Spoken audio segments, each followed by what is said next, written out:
الاكسيديشن نمبر هو اللي بيعبر عن التشارج اللي موجود بيها الاتوم بعد ما بيتفاعل. يعني مثلا لو حطينا Na وفعلنا معاها Cl، انت عارف طبعا ده هيطلع NaCl. اللي هيحصل ان ال Na عندها الكترون واحد في اخر شيل عندها، لكن ال Cl عندها 7 الكترونز، 2 3 4 5 6 7. اللي هيحصل هنا ان ال Na هتحب تدي الكترون لل Cl، ومن هنا هتبقى ال Na بوزيتيف لكن ال Cl هتبقى نيجاتيف. ليه ال Na بوزيتيف؟ عشان ال Na بقى عندها بروتون زيادة. هي كان عندها عدد البروتونز قد الالكترونز، لما ادت الكترون للCl حصل ان بقى عندها بروتون زيادة من عندها. ولو حاسس ان الموضوع ده غريب شوية عليك، يا ريت تشوف الفيديوهات القديمة اللي بنتكلم فيها عن الفرق بين الاتوم والايون. والCl نفس الكلام، هي كان عندها 7 الكترونز زي البروتونز بالظبط، او عدد الالكترونات اللي فيها كانت زي عدد البروتونات اللي فيها، لكن لما خدت الكترون فبقى عندها الكترون زياده، فبنعبر عنها بالنيجاتيف. النيجاتيف معناها في الكترون زياده، البوزيتيف معناها في بروتون زياده. ده هو بالظبط الاكسيديشن نمبر، هو الرقم اللي فوق دماغ الاتوم اللي بيعبر عن التشارج اللي بتتميز بيه. هو ده بالظبط الاكسيديشن نمبر. عشان تفهم الاكسيديشن نمبر محتاج تفرق بين حاجتين اتنين، بين الاتوم وبين الايون. وكده كده المفروض لو انت في الفيديو ده تبقى عارف الفرق بين الاثنين، ولو لسه حاسس ان انت مش عارف الفرق بين الاثنين فانصحك تاني ارجع شوف الفيديوهات القديمه اللي بتتكلم عن الفرق بين الاتوم وبين الايون. الاتوم ده بيور اتوم لسه ما اتفاعلش، لسه ما حصلوش اي حاجه. زي مثلا الزنك الاكسيديشن نمبر بتاعه هيبقى زيرو، ولا هيبقى بوزيتيف ولا هيبقى نيجاتيف. بمعنى تاني عدد البروتونز او عدد الالكترونز اللي موجوده جواه هتبقى ايكوالز لعدد البروتونز. يعني مثلا الزنك عنده 30 الكترونز فهيبقى برضه عنده 30 بروتونز. لكن لما يتفاعل او لما يلوز الكترونز ساعتها نبقى نشوف لو كان في الكترون زياده فنكتب فوقيها نيجاتيف، او في بروتون زياده فنكتب فوقيه بوزيتيف. مش بس في حاله الزنك، لا ممكن كمان في حاله الاكسجين. الO2 بالرغم ان هما اتنين اكسجين محطوطين مع بعض لكن ده كوفالنت بوند، والكوفالنت بوند محدش في الO2 هيقدر ياخد الالكترون من التاني، فبالتالي مفيش حد فيهم هيبقى بوزيتيف ومفيش حد فيهم هيبقى نيجاتيف، فبرضه الاكسيديشن نمبر بتاعه هيبقى زيرو. ونفس المثال برضه لو حبينا نكمل زي مثلا الفلورين 2 او الفوسفورس 4، كل الحاجات دي هتبقى الاكسيديشن نمبر بتاعها زيرو، هي لسه ما اتفعلتش. وحتى هما لو موجودين اتنينات فالالكترونيجاتيفيتي بتاعتهم قد بعض بالظبط، بحيث ان مفيش حد فيهم، مفيش حد في الاودي هيبقى بوزيتيف، مفيش حد فيهم هيبقى نيجاتيف، لان هما كوفالنت بوند مش ايونيك بوند.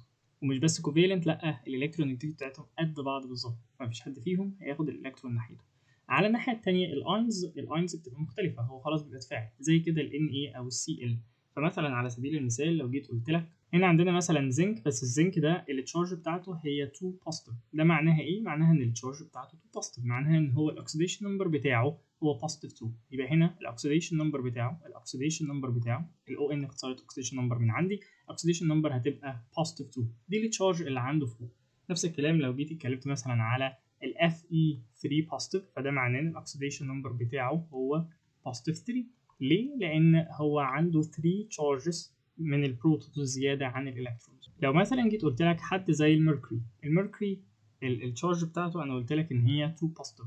هنا خد بالك ان الميركوري هي عندها اتنين، هما اتنين ميركوري التشارجز بتاعتهم 2 بوزيتيف. ده معناه ان الميركوري الواحده التشارج بتاعتها هي بوزيتيف واحده بس. لو الاثنين واخدين 2 تشارجز يبقى الواحده واخده تشارج واحده بروتون. ودي حاجه مهمه محتاج ان انت تبقى عارفها. لما بنشوف الاكسيديشن نمبر بنتكلم على النمبر اوف تشارجز اللي موجوده بير اين. يعني انا عايز اقول الاين الواحده هي التشارج بتاعتها كام. هنا الاثنين اينز التشارجز بتاعتهم 2 بوزيتيف، بس التشارج بتاعت الاين الواحده كام؟ هي بوزيتيف واحده بس. نفس الكلام لو جيت قلت لك O2 انا مثلا هقول لك ان التشارج بتاعتها 2 نيجاتيف، فالتشارج كده بتاعت الاو الواحده كام؟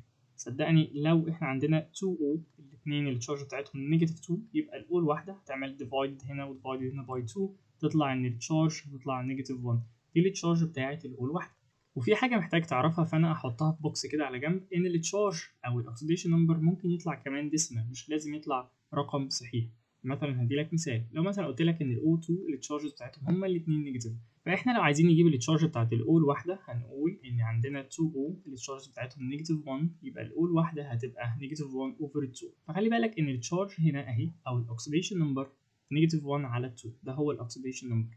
دي التشارج اللي موجوده لكل O. محتاجك تعرف حاجه كمان غير الفرق بين الاتوم والايون، وهو ان في اوكسيديشن نمبرز بتبقى معروفه لبعض الاليمنتس. زي مثلا عندك الهالوجنز كلهم الاكسيديشن نمبر في الغالب بتاعهم بيبقى دايما نيجاتيف 1. ده الاكسيديشن نمبر بتاعهم. مين الهالوجنز؟ زي مثلا الفلورين، زي الكلورين، زي البرومين، وزي الايودين. دول هم الهالوجنز دايما بيبقى الاكسيديشن نمبر بتاعهم نيجاتيف 1. محتاج كمان تعرف ان الهيدروجين ممكن الاكسيديشن نمبر بتاعه يتغير، ممكن يبقى الاكسيديشن نمبر بتاعه بوزيتيف 1، ممكن يبقى الاكسيديشن نمبر بتاعه نيجاتيف 1. بيتغير على حسب ايه؟ على حسب هو الكترونيجاتيف اكتر ولا اقل. الكترونيجاتيفيتي معناها انه انهي element يقدر يسحب الالكترون اكتر من التاني. هنا لو الهيدروجين هو اللي يقدر يسحب الالكترون اكتر من التاني يبقى اكيد هيسحب الالكترون فهيبقى نيجاتيف 1، لكن لو هو الاضعف مش هيقدر يسحب الالكترون فساعتها هيبقى بوزيتيف 1. غالبا البوزيتيف 1 بيبقى في الغالب مع النون ميتالز، لان النون ميتالز هم دايما اللي بيتندوا ان هم يبقوا هاير الكترونيجاتيفيتي، هم اللي بيقدروا يسحبوا منه النيجاتيف، فهو بالتالي هيبقى بوزيتيف. لكن من ناحيه النيجاتيف ففي الغالب بيبقى مع الميتالز، في الغالب بيبقى مع الميتالز بيبقى نيجاتيف. خليني ادي لك مثال، بس قبل ما ادي لك مثال خليني اقول لك معلومه هتفيدك قوي، وهي الكومباوند اللي التشارج بتاعتها بتبقى دايما زيرو. يعني مثلا لو عندنا NaCl لازم التشارج لو ده بوزيتيف يبقى ده هيبقى نيجاتيف، لو جمعت الاثنين على بعض لازم هيطلع زيرو. بمعنى تاني ان ال Na بلس ال Cl التشارجز الاثنين على بعض لازم هتطلع بزيرو. دي التشارجز بتاعتهم هما الاثنين. ممكن التشارج بتاعت ال Na او الاكسيديشن نمبر بتاع ال Na يبقى بوزيتيف 1، ممكن الاكسيديشن نمبر بتاع ال Cl يبقى نيجاتيف 1، لكن لو جمعت الاثنين على بعض لازم الكومباوند كله لما تجمعه يطلع الاكسيديشن نمبر بتاعه بزيرو، او من الاخر يعني ما يبقاش فيه اي تشارج، لان هما الاثنين مع بعض نيوترال بيكملوا بعض بيلغوا بعض. لو حبيت ادي لك مثال هنا على الاتش لما بتبقى بوزيتيف، مثلا الاتش سي ال، لو انت فكرت فيها هنا السي ال دي من الهالوجنز اللي لسه قايلين عليها، فهي في الغالب بتبقى نيجاتيف 1. فلو قلنا اتش بلس السي ال لازم هما الاثنين زي ما لسه متفقين فوق هيطلعوا بزيرو، لان لو ده الجزء البوزيتيف ده الجزء النيجاتيف لازم هما الاثنين يكنسلوا يطلعوا زيرو، ده هو النيوترال. هنا انا عارف ان السي ال انا عارف ان هي نيجاتيف 1، فالسي ال هنا نيجاتيف 1 ايكوال 0. لو انت شلت النيجاتيف 1 دي من ناحيتين او يعني وديتها الناحيه الثانيه فهتبقى الاتش ايكوالز بوزيتيف 1. هنا الاتش ليه ايكوالز بوزيتيف 1؟ ببساطه عشان السي ال بتقدر تسحب الالكترون احسن بكتير من الهيدروجين، فلو هي سحبت الالكترون مبروك عليها هي بقت نيجاتيف، لكن مين اللي بقى بوزيتيف؟ الهيدروجين هي اللي بقت بوزيتيف. من الناحيه الثانيه لو جيت اديت لك مثال على ان الهيدروجين هتبقى نيجاتيف 1 مثلا زي ال NaH، هنا لازم الاثنين دول هيبقى المجموع بتاعهم زيرو، يعني Na بلس ال H equal 0. ال Na من جروب الالكالي ميتالز اللي هما دايما بيبقوا بوزيتيف 1، فهنا هتبقى بوزيتيف 1 بلس ال H دايما هتطلع equal 0. هنا عشان تودي البوزيتيف 1 الناحية التانية فهتبقى ال H equals نيجاتيف 1. هنا ليه ال H طلعت بنيجاتيف 1؟ عشان ببساطة هي الكترونيجاتيف أكتر من ال Na، هي بتقدر تسحب الالكترونز أكتر من ال Na، فهي سحبت الالكترون مبروك عليها هتبقى نيجاتيف، لكن ال Na هنا هيبقى بوزيتيف، ولازم الاثنين لما نجمعهم على بعض يطلعوا زيرو، هما الاثنين مع بعض نيوترال. خلينا ندي لك شويه امثله عشان نقدر ان احنا نفهم اكتر اللي احنا قلناه.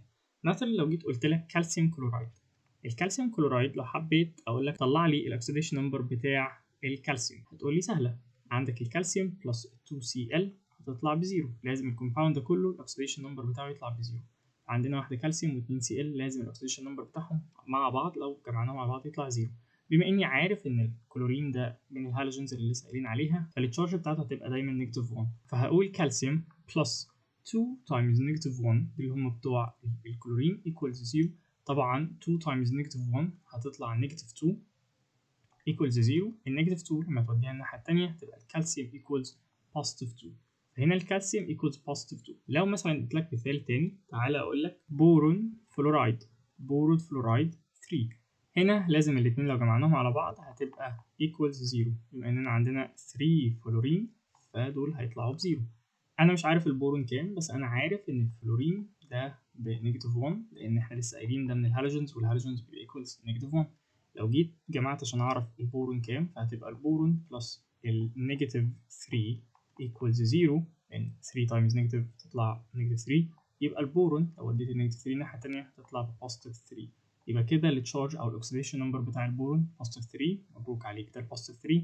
يبقى كده الفلورين هما الثلاثه بنيجاتيف 3 لكن الواحد فيهم بنيجاتيف واحده بس، فما تنساش ان احنا لما بنكتب الاكسيديشن نمبر بنكتب بير اين لكل اين واحده، مش بنكتب لهم هما الثلاثه مع بعض او العدد كله.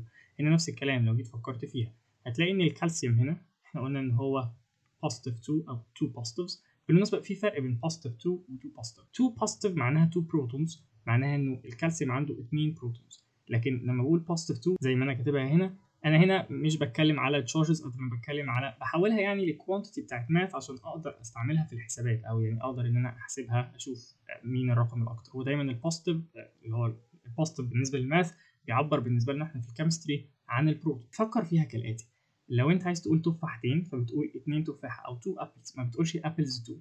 فاحنا عايزين نقول 2 بروتونز فبتقول 2 بروتونز. ده بلغه الكيمستري. بلغه الماث احنا بنحاول ان احنا نخلي كل حاجه كوانتيفايد او بندي لها رقم، فهنقول بوزيتيف 2 مش هنقولها 2 بوزيتيف، يعني سيان كده او كده. انا بس بحاول اقول لك الفرق بينهم هما الاثنين. هنا الكالسيوم هو 2 بوزيتيف، لكن الكلورين الواحده هي نيجاتيف. الكلورين الاثنين مع بعض 2 نيجاتيف، الكلورين الواحده نيجاتيف، الكلورين الاثنين مع بعض 2 نيجاتيف. عندي مثال زياده كمان ليك ممكن تحله: فاناديوم بنتوكسيد V2O5. انا عايز اعرف ال V بكام. تعال نشوفها مع بعض. لو احنا عندنا 2V 2V جمعناها على 5 اكسجين، لازم الكومباوند يطلع كله بزيرو، الا لو هو قايل لك حاجه فوق ودي هنعرفها في فيديوهات قدام. لكن لحد دلوقتي كل ده المفروض يطلع بزيرو. الفرق بين الاو والزيرو مش باين، فانا هرسم الزيرو طويل كده عشان يبان ان دي او، لكن ده يبان ان هو زيرو. احنا مش عارفين الفاناديوم بكام، فانا هسيب الفاناديوم زي ما هو، لكن احنا عارفين الاكسجين بكام، فهعمل 5 تايمز نيجاتيف 2. الاكسجين ب 2 لان ببساطه الاكسجين لو تفتكر هو كان 8، لو جيت عملت له الكترونيك كونفيجريشن هيطلع 2 هيطلع 6، فهو عايز 2 عشان يبقى 8، هو عايز نيجاتيف 2 فهيبقى نيجاتيف 2. ده كل ده لازم يطلع بزيرو. هنا ال 2 فاناديوم تبقى زي ما هي بلس 5 تايمز نيجاتيف 2 نيجاتيف 10 equals 0، يعني 2v minus 10 equals 0. لو ودينا ال 10 الناحية التانية هتبقى 2v equals 10، وهنا هتبقى ال v الواحدة equals 10 divided 2 يعني equals positive 5. يعني الفاناديوم هتطلع التشارج بتاعتها هي positive 5. الفاناديوم الواحدة التشارج بتاعتها عندها 5 بروتونز زيادة أو 5 positives زيادة. أما الأكسجين الواحدة فيهم ب 2 negatives، يعني عندها 2 الكترونز زيادة. طبعا ده معناه إنه الفاناديوم كلها 2 في 5 ب 10، أوكي، وهنا 2 في 5 ب 10، فلو جمعت الاتنين على بعض النيجاتيف والبوزيتيف تطلع بزيرو.